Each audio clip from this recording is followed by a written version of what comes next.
Il-Prim Ministru Lawrence Gonzi jgħid li meta jiltaqa' ma' Prim Ministri oħra iħossu kbur u jiftaħar b'dawk li sejjaħ kisbiet kbar li l-gvern tiegħu għamel għal pajjiżna.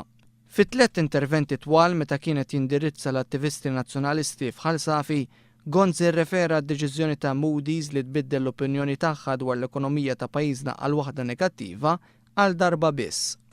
Minkejja dak li qed tgħid l-Aġenzija Internazzjonali huwa saħaq li jħossu kburi. Imma aħna qegħdin ġo dar illi mdawra bil-maltemp imma ġewwa d-dar tagħna għandna l-affarijiet li għandna xi nkunu kburin bihom.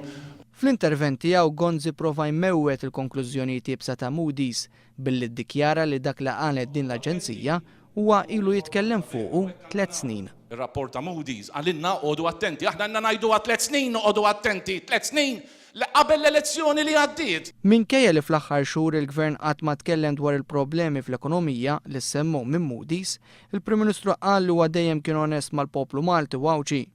Il-Partit Nazzjonalista ma ħebbix il-verità mill-poplu tagħna. Mentri aħna ma qadniex naħbu il-verità mill-poplu tagħna. Min-naħa tiegħu il-Ministru Tonio Fenech qal li teżisti fiduċja kbira f'pajjiżna u tant li fl-investiment pajjiżna mir-rekord fost il-pajjiżi kollha membri tal-Ġnus Magħquda. Skont Fenech, Moody's iġġudikaw lil pajjiżna iżda mhux lill-gvern.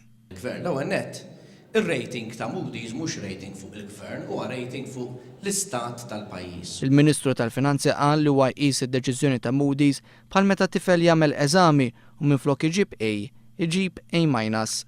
Għal Tonio Fenech, l-aqwa li dan it-tifel ikun għadda mill-eżami.